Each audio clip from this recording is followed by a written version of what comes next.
On the podcast with us today is Jonathan Barr. Jonathan, welcome to the podcast. Hey, Dan. Thanks for having me.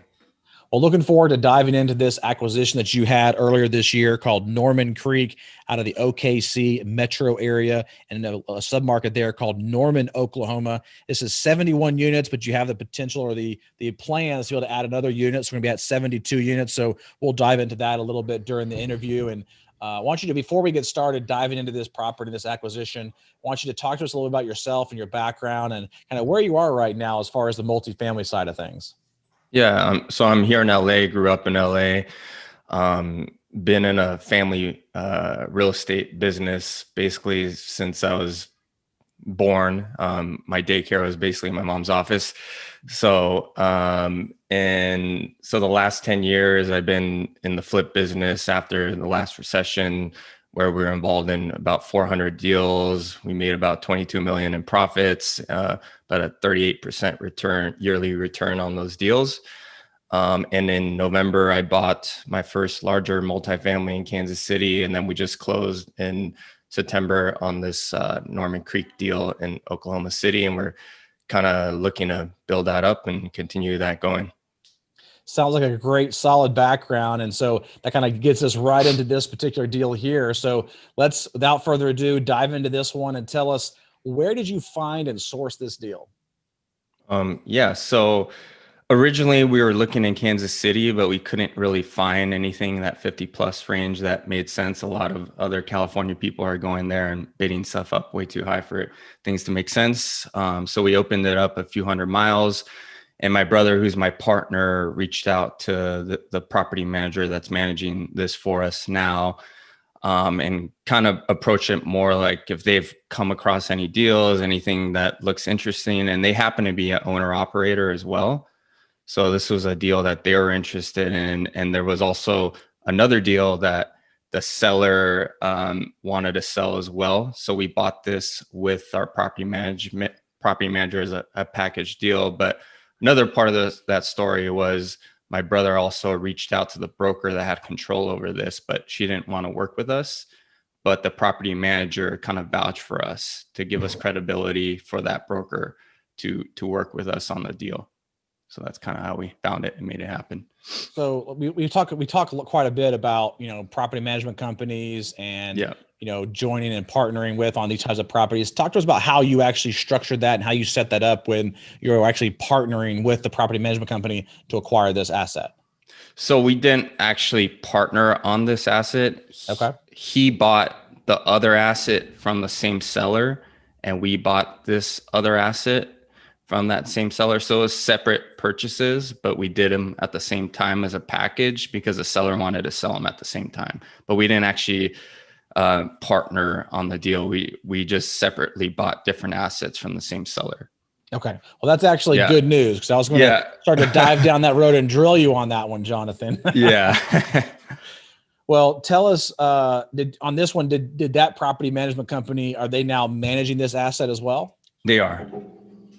Okay. But they're not partnering. So if you had to fire them, it's not like there's a breakup or anything like that. No. So we could fire them if we wanted to. Okay. Yep. So they brought this deal to you kind of as a package deal. What did you do as far as when did you go take a tour of this property? At what point did you offer? All those kind of specifics. So we actually didn't tour it until we put it under contract, just because we're in LA and we have to fly out there. So we didn't really want to spend time unless we actually had it under contract. But our property manager had toured it. He had done all his numbers, gave us his projections, his budget, everything. So we felt pretty confident in the deal because of that. And then we did actually go out there. The second we put in contract, we were there in like 4 days. So okay. And so putting this one under contract without putting boots on the ground, what kind of contingencies did you put into place? And was there any hard money day one, or was it just hard after, due diligence? Or talk us through that part too. So there was no hard money day one, but we had 45-day due diligence period. And then we also had 60 days for financing. So we did have some outs if we went out there, and we did do inspection right away. We had a professional inspector inspect it, and there was probably a little bit more work than we anticipated, but we were able to kind of work that out to make it all make sense. Okay. Now I'm just going to guess here. Maybe my guessing is going to be off, but I did some of the rough math here real quick. And this is roughly about $45,000 a unit purchase price, because you purchased it That's for correct. around that $3.2 million mark. Is this like a 1960s, 70s, somewhere around in there? Yep. 1969. Okay. Oh, look at that. Perfect. Yeah. I lived in 1969. So, Yep.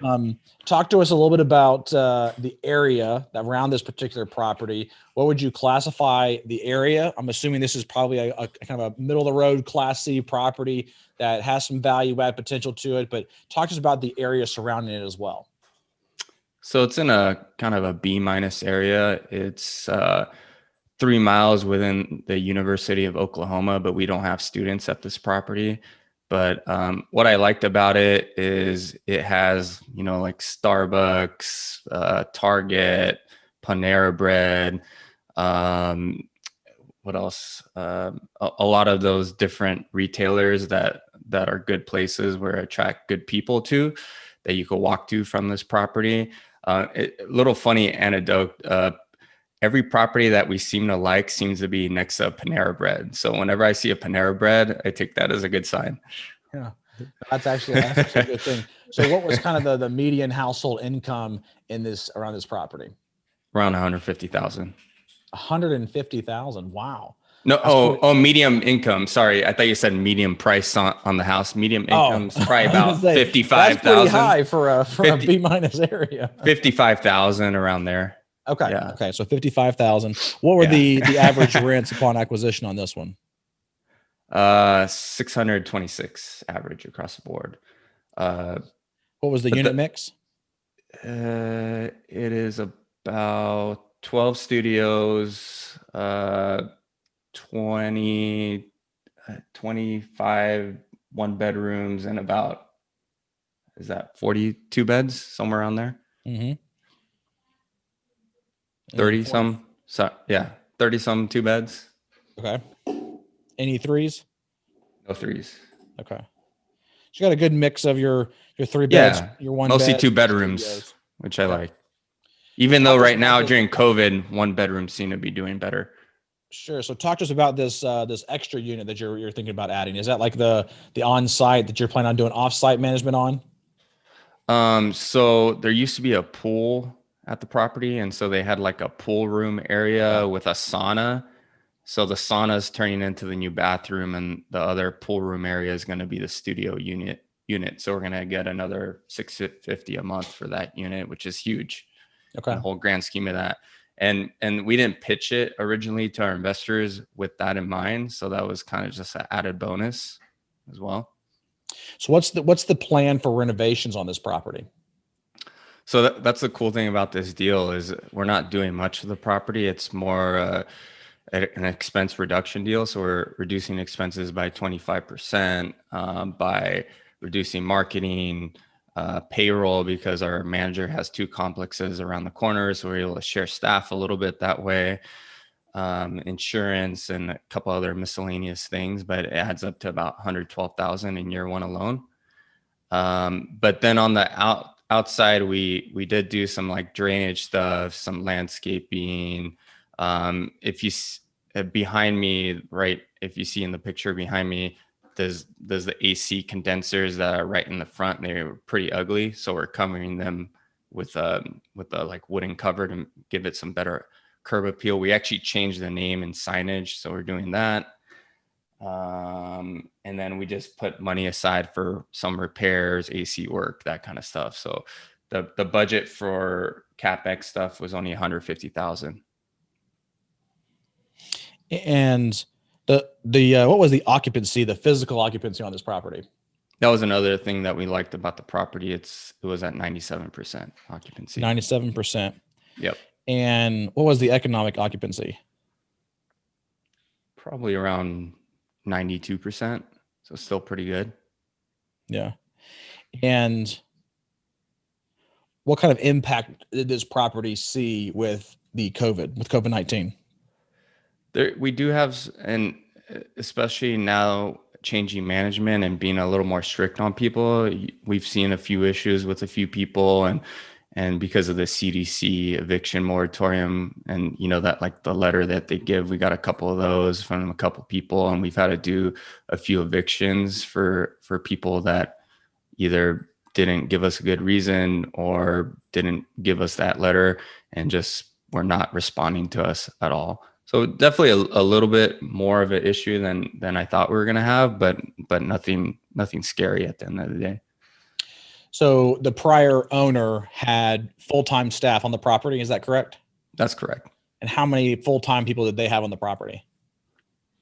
I know they had a maintenance guy that was living on the property, and I believe they had 2 managers, and we're running it with only 1 right now. Okay. Yeah. So had two property managers on site and the maintenance person. That's correct. And you're basically doing it with 1 property management person on site, but still have the maintenance person? Yeah, we still have the maintenance person. Okay. Yeah. That's also AC certified, so that saves us a lot as well. Oh yeah, absolutely. Yeah, those maintenance techs have to be HVAC certified, as well as be able to work on the water heaters and electrical stuff if needed, all that kind of good stuff. So the less we can outsource, the better. Yeah. What was the marketing budget with the prior seller or the prior owner? It was around 60,000, and right now we're only paying for Facebook boost, which are like $50 a pop whenever we do it. We're not even paying for apartments.com right now because we don't need it because of where occupancy is at. So what were they spending $60,000 on? Because even apartments.com on their platinum program isn't even 60. It's like 25. They were boosting all these kinds of additional things on apartments.com. They had like a contract with Yelp. They had like these different companies that monitor the reviews. They had all these like weird marketing contracts that amounted to like, it was somewhere around $6,000 or $5,000 to $6,000 a month, just in marketing contracts that they had with different like software companies. Now, were you able to stop those contracts the day you took over, or did you have to assume some of those and wait for them to kind of roll out? Yeah, we canceled all the contracts, but the laundry contract, which we had to keep. Okay. All right. So right now we're just using the Facebook marketing, and talk to us about what you're doing with the Facebook marketing. Cause obviously, going on Facebook and just, promoting a post, what kind of posts are you promoting, and how are you targeting those people in that particular area to be able to come to your property? Are you using retargeting, or are you using like Facebook Marketplace? What's the strategy? We're just boosting posts for specific vacancies that are at the property. I'm not really sure exactly who they're targeting because I'm not actually doing the advertising posts myself. But we've only done that a couple times. Most of it is because they use the Yardi system and rent cafes where they could advertise out into the public. That's been pretty useful, and just like word of mouth, people actually walk in. And also because my manager has other complexes, we kind of push people to different properties depending on vacancy and everything like that. That's great. Yeah. That's great. What's the current vacancy on it, or the current occupancy on it right now? Is it still pretty high? Yeah, if you include the new studio we're building, I believe we have 3 or 4 vacancies right now. That's good. That's good. Yeah. So when you're turning them, you're just doing a standard turn, not really doing any interior renovations. Yeah. Most of the units were touched by the previous owner in the last few years. I mean, it's a Class C property. They're in good shape. They're nice, but they're nothing fancy as well. Okay. What's the plan for this property as far as the hold period and kind of, expected times? Yeah. We modeled it with a 7-year hold period. We're doing a $50 rent increase over 3 or 4 years. And the goal is to refi it in year 3 or 4. Okay. Mm-hmm. So what's the potential refi on this one with a $50 rent bump during that time frame? And the expense reduction. Yep. We're looking and returning probably 60 to 70% of the capital at that point. Okay. And what was what did you model as far as the projected returns for investors on this one, that 7-year hold? We projected, so if you include, so what happened after the fact is we got the extra unit and we got a much lower rate than we anticipated. So the IRR went up to about 16% and about a 10% cash on cash. And we also didn't model the refi just to be more conservative. So if you model that refi into it, it just makes it that much better.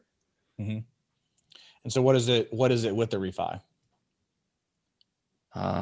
Probably like 20% cash on cash and maybe 18 to 20% IRR. Okay. Yeah. I wouldn't necessarily say modeling a refi makes it more conservative, though. That actually is an aggressive move when you talk about underwriting, though. You're saying modeling that is an aggressive move by modeling the refi? Correct. Yeah. Some people, that's the only way they model, though. Well, my argument is always, you never know when and if you can actually do a refi, and if a deal and at what only rate makes sense, and at what rate, and if a deal only makes sense by modeling a refi, the deal is too tight. That's why I always say it's aggressive to do that. Yeah.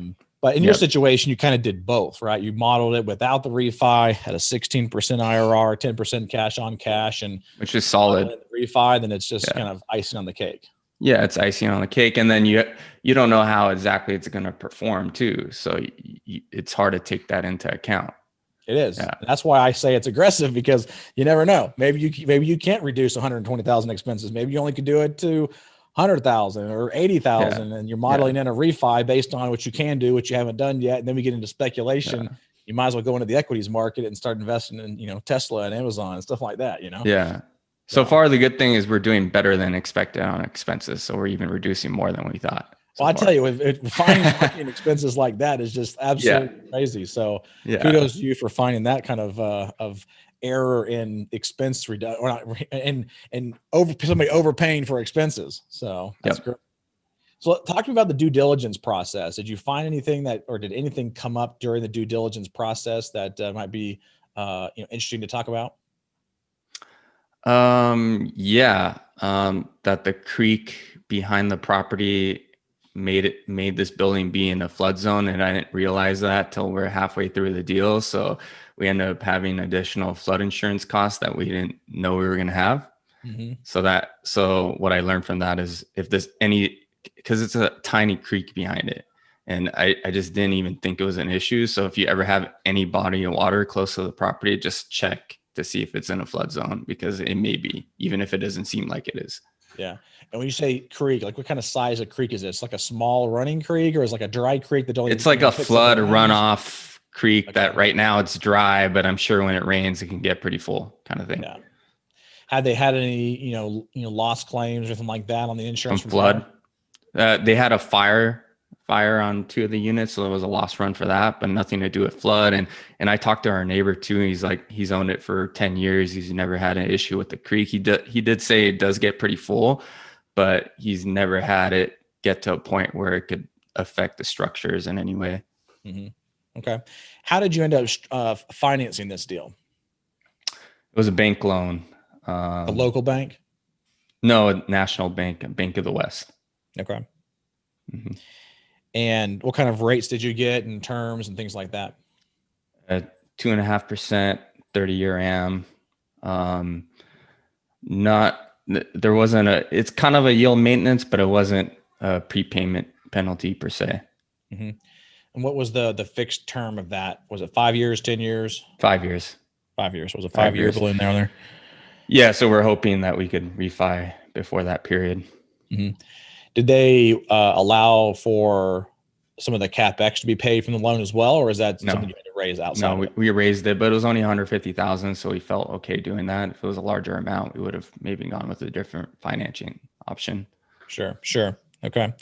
So Bank of the West. And was this somebody you had a prior relationship with, or was this somebody that you just found somewhere else, or how did you? It was a broker referral, and I'd been talking to him for about 6 months. So we had created a relationship because we'd looked at a few deals together. And another thing about the loan was Originally, we thought the rate was going to be 3.3, but we got a promotional rate at 2.5, which is basically free money. Um, and, and the one stipulation is we did have to deposit 25% of the loan amount at the bank, but it wasn't a reserve. We could take it out the next day. I kept it there for like our CapEx stuff and then some other like liquidity money that we have to keep. I kept it at that bank. So that was another stipulation. So if you didn't have that extra 25%, then we would have got a higher rate. Mm-hmm. What kind of liquidity requirements did the bank require for this type of a loan? Pretty normal, like 9 to 12 months liquidity requirements, and net worth to be an amount of the loan or greater. Okay, so pretty typical there. Pretty Was typical. Was it recourse? It is recourse. Okay. Yeah. But the idea is hopefully we could refi into an agency loan in 3-4 years with some sort of IO. Okay. Yeah. Or maybe even another bank debt for that kind of rate. That's pretty good. Yeah. Maybe. Yeah, for sure. Yeah. That's good. Well, it's good to have the options of being able to get out in 5 years because, obviously doing an agency loan, you're going to have that probably, a 10 to 12 year term. You can sometimes get a little lower, but typically about a 10-year term. So if you're trying to exit it in 7 years, you might have to, modify things or change things just a little bit. So it's good to have that option there in that 5-year mark to be able to make a decision as to refi at that point or potentially selling and, cashing out and moving on to the next investment. Yep. So how did you structure this with investors? I know you just mentioned some of the return metrics, but how was it structured from an equity standpoint and splits? Pretty simple. And we just did a 2% acquisition fee, 80-20 split, no asset management fee, just because we didn't really have to do a whole lot of work on this deal. So we just kept it pretty simple. So that's really about it. Any preferred returns? No preferred returns. So no pref, just a straight 80-20. Yep. Okay. Keep it simple. Don't feed people to death, that kind of stuff. Yeah. Okay. And how did you end up raising the capital for this? Where did you find the investors? Did you already have it in a base already? And kind of what did you do to be able to kind of announce this and get it out? Yeah. So I had kind of put like a sample deal package together and basically presented it to my circle of people and some of their friends kind of stuff and got some verbal commitments. But the mistake we made was we should have gone out into like the public a little bit more and reached out to other people, because when it came to write the check, a lot of those people didn't actually perform. But that luckily, happens sometimes. Yeah, that seems to be a common thread with people doing their first deal, where a lot of people don't end up pulling the trigger with them. I think that has to do because partially it has to do with they know that this is the first larger deal they're doing. They kind of want to see how you do on this one before they pull the trigger. I think that's part of it. COVID didn't help either.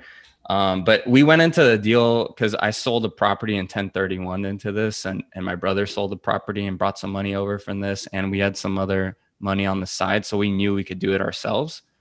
So we did end up raising money from a couple friends, and then we actually ended up putting the majority of our capital for the deal ourselves. Okay.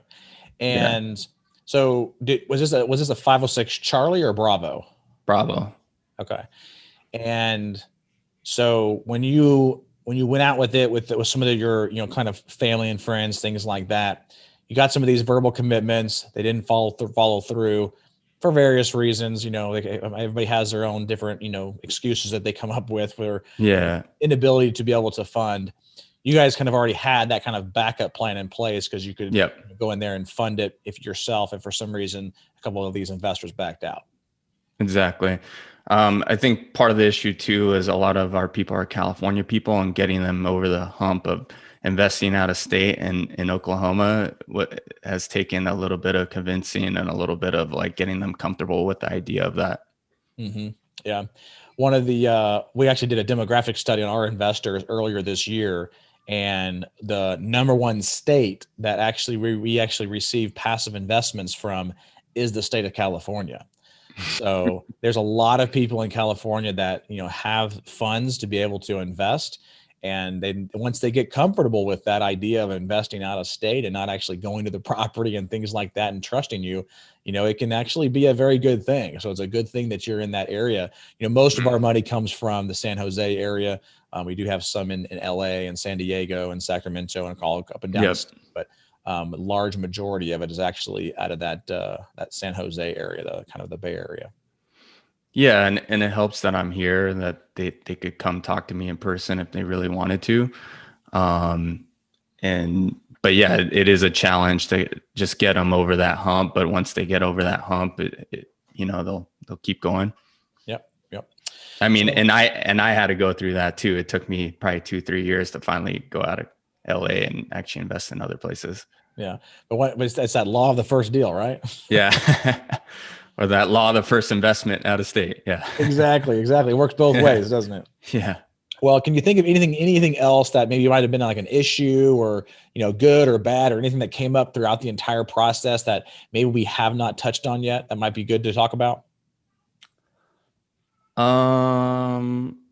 Yeah, I think one thing I would recommend is, even if it's a small contract, make sure to have your attorney review everything in detail, because we didn't have him review the property manager agreement. We just kind of looked at it ourselves, and we missed like one thing about the late fees, where the manager actually gets the late fees. And in this property, for whatever, I think it's just the asset class, most of the people just pay late, and the late fees end up being about $1,000 a month. So that's pretty significant.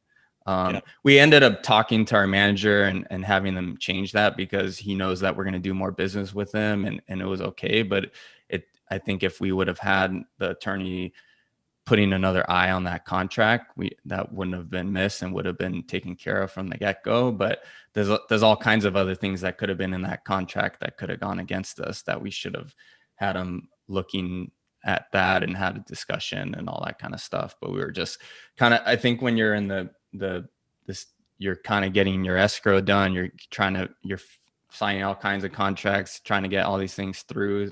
You just have to slow down and make sure you dot all your I's. What was the property management fee that they were charging percentage wise? 5%. 5%. So you have on-site managers payroll on here. So you have the payroll, plus you have the 5%, and small leasing charge. Say again. Yeah. Small leasing charge for new leases. Okay. And what did that pay for? Just like their application fees or something, or? Just, I guess, the effort to get people in there. Okay. Yeah. That's interesting. Normally you only see that when you don't have on-site managers on there, because there's extra efforts from them to like send somebody out to the property to give a tour or do maintenance on the property or whatever. Yeah. But normally, on the smaller properties, you do have to be careful about those late fees and things like that you're talking about. Once you get up into the, 120, 30 plus space, where you have, a good staff of about probably 3 to 4 people on the property, and property management fee will go down a little bit around that kind of, 3.5%, 4% range. You don't usually see that too much in the contracts about them taking the fees, but it's actually a rollover, or a kind of, I guess you would call it a rollover, but of somebody who manages normally like a 20 or 30 or 40 unit property where there's no on site. That same contract can be modified to use in some of these larger properties like you have on this one.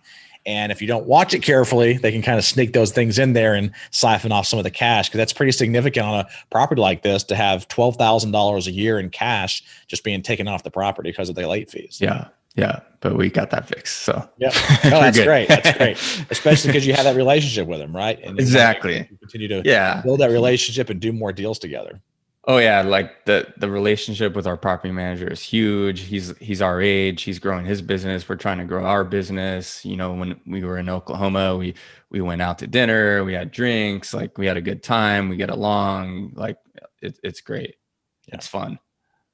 So I have 2 kind of final questions for you, and they're contrasting questions. The first part of the question, or the first question of these 2 questions, is what did you find that was easier during the entire process of this acquisition that maybe in the beginning you thought was going to be a little bit more challenging?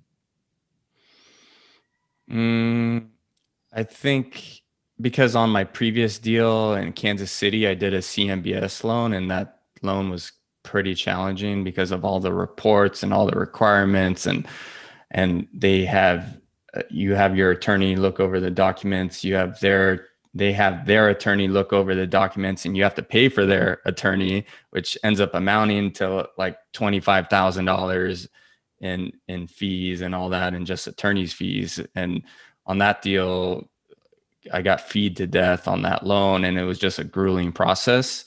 And on this deal with the bank loan, we didn't have as many reports. We didn't have as many fees.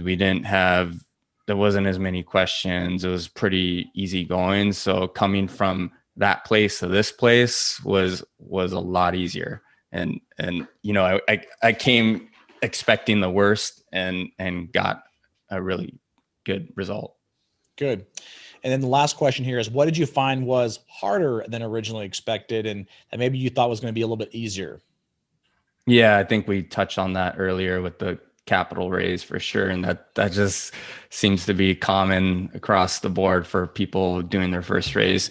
And I think what I would have done previously is just try to focus more on more outside people. And we realized that in the middle of the raise, and we started, reaching out to people on like LinkedIn, Bigger Pockets, Twitter, whatever, and getting in front of actually a good amount of people. And we're like, hey, we have this deal now. Are you ready now? And it was like too soon. Like a lot of these people will be ready for our next deal, but for this deal, they're like, well, I don't know. Like, I don't know if I'm ready yet. I'll wait for the next one, kind of thing. Mm-hmm.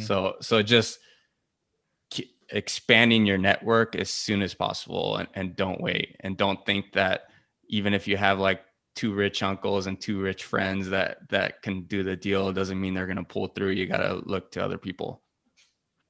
Well, Jonathan, I really appreciate you jumping on here on the podcast and sharing all this information from this acquisition. How can the listeners reach out to you if they want to contact you and follow you further? Yeah, the best way is actually on Twitter. I'm pretty active on there at JB2 Investments. You could find me on there, or you could just email me, JB at JB2 and the number 2 investments with S.com, or just go to our website, JB2investments.com. Awesome. Well, thanks again so much, Jonathan, for coming on here and sharing all this insightful information. Looking forward to continuing to follow you, and looking forward to having you on a future podcast as you continue to close more deals. Yeah. Thank you. All right. Thank you. Bye-bye.